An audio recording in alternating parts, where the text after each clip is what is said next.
amigas e amigos que estão chegando aqui ao canal Metodologia Amigável. Eu sou a professora Rejane Markman e quero dar as boas-vindas a todos. Estou aqui para transmitir para vocês, hoje, mais um elemento de metodologia científica que pode ajudar vocês muito bem na execução do seu TCC. Então, vamos lá para a nossa aula.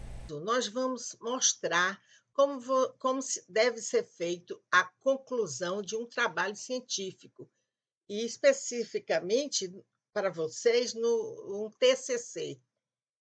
Então, na verdade, vamos iniciar falando sobre o conceito da conclusão, ou seja, o que, na verdade, é um texto chamado conclusão.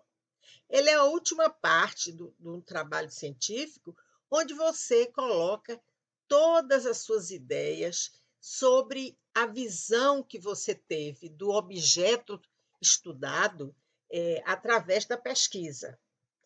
Ela é a parte mais importante de um trabalho científico, porque o seu leitor ele vai ter, de uma forma muito direta, a visão do que você trabalhou e a que momento, a que conclusão você chegou no seu estudo.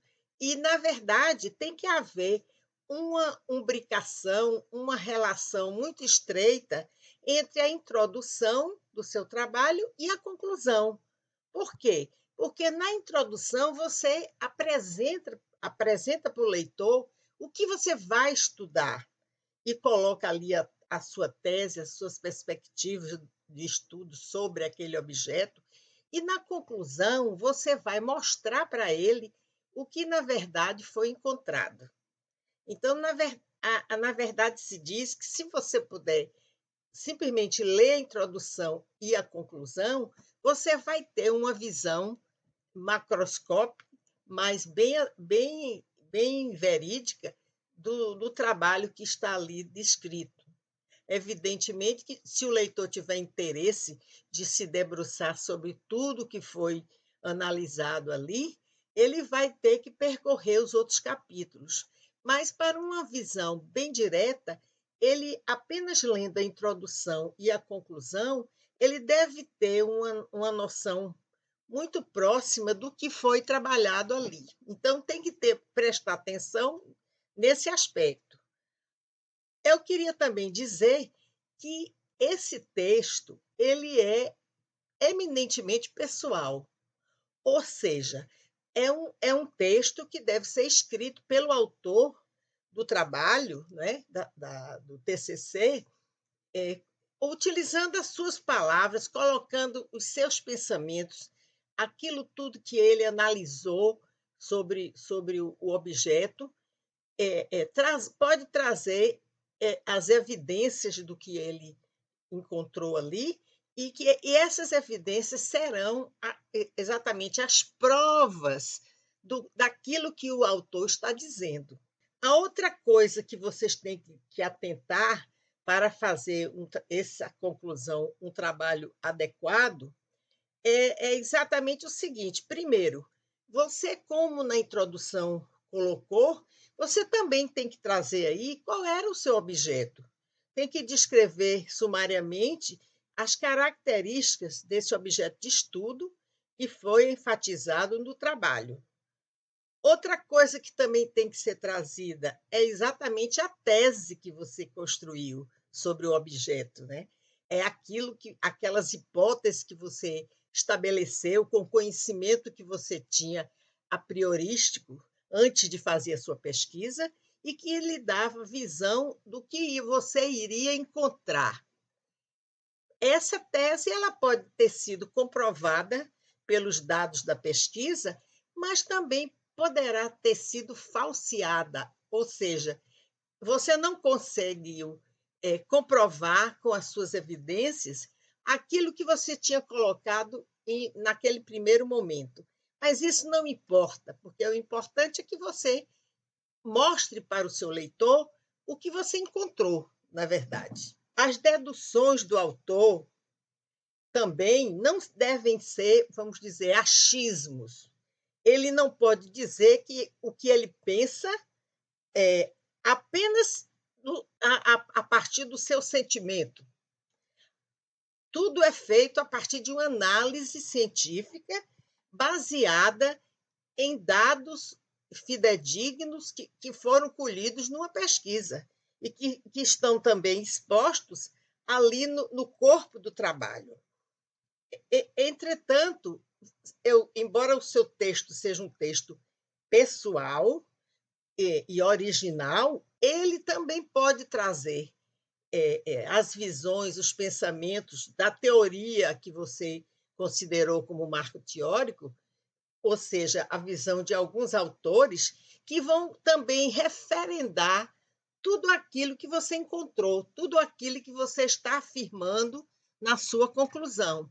Isso pode e deve ser perfeitamente estabelecido na sua conclusão. Então, você deve se limitar a trazer a opinião comentada dos autores. Você não precisa você trazer referências às piadas, exatamente como o autor falou na página tal, no número tal, no parágrafo tal. Você vai apenas comentar como ele se colocou a partir das percepções que ele teve de um outro estudo baseado no mesmo tema. Além de pessoal, esse texto ele tem que ser afirmativo. Você tem que dar garantias para o seu estudo, para aquilo que você encontrou. Então, a sua análise tem que ser bem afirmativa.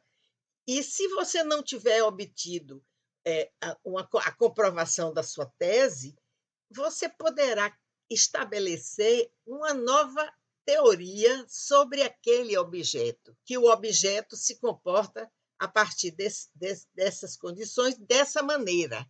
Então, você deixa aí uma teoria que poderá ser utilizada por uma pessoa que venha estudar o mesmo tema e tomar essa sua teoria e tentando comprovar se ela realmente tem fundamento ou não tem fundamento.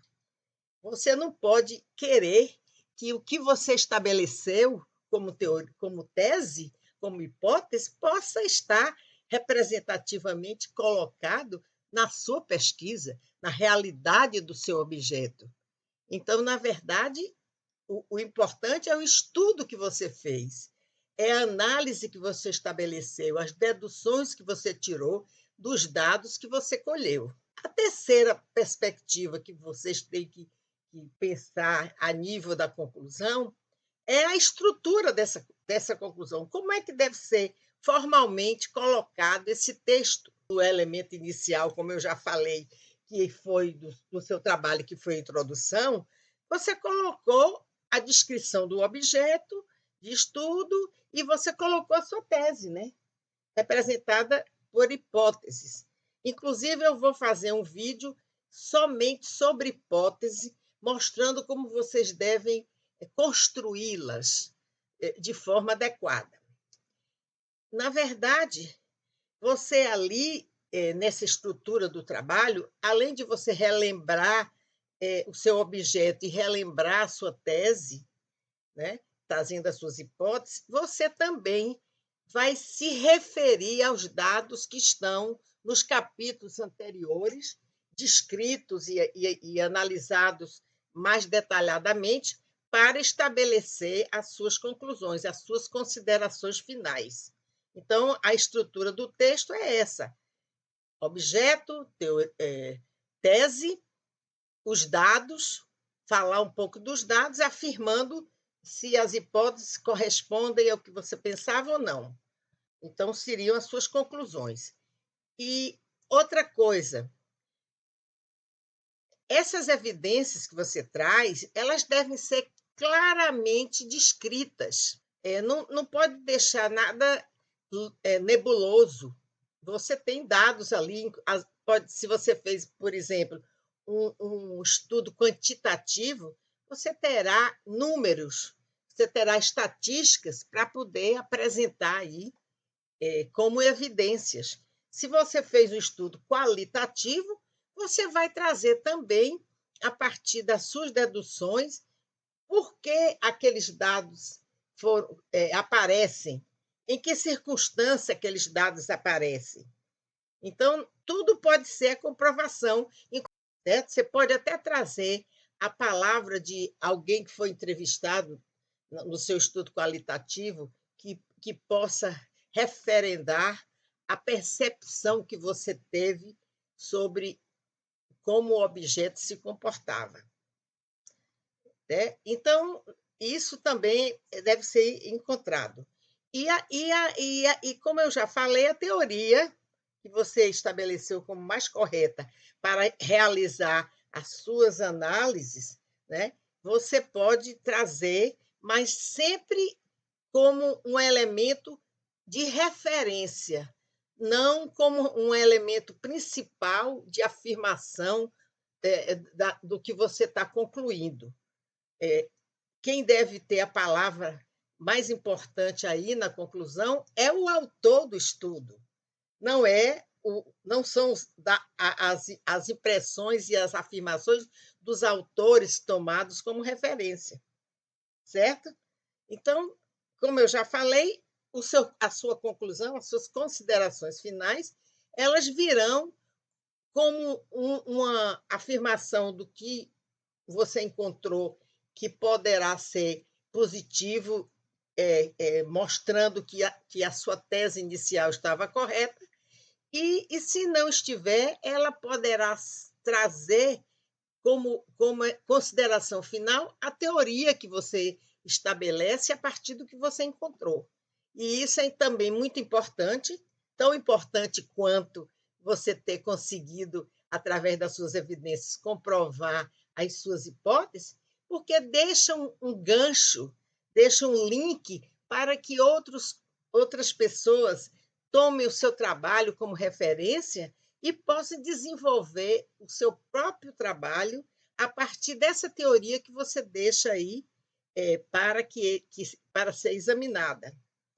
Então, na verdade, amigos, eu quero somente que fique para vocês a importância desse texto, porque se você tem coerência entre a sua introdução e a sua conclusão, você terá muita importância e você terá a sua tese, a sua monografia, a sua dissertação, a sua tese de doutorado, vai ter uma consistência muito boa e poderá impressionar a sua banca examinadora. Porque se não houver essa relação, essa referência, esse, vamos dizer, diálogo entre a introdução e a sua conclusão, o seu trabalho poderá ter uma importância menor. Então, amigos, obrigada por assistirem. Eu só quero apenas tomar como exemplo para vocês que, como eu estou falando aqui em conclusão, eu já falei anteriormente de introdução. Então, eu aconselho vocês aí, se não assistiram esse vídeo sobre introdução, ir lá no canal e resgatar esse vídeo para que vocês possam ter também uma visão muito clara sobre essa parte do seu trabalho. Obrigada por assistirem.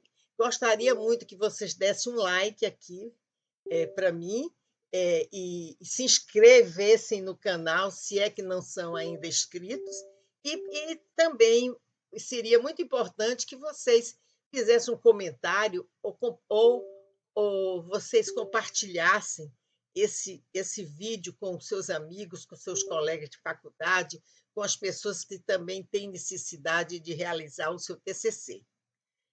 Obrigada por me ouvirem e até a próxima.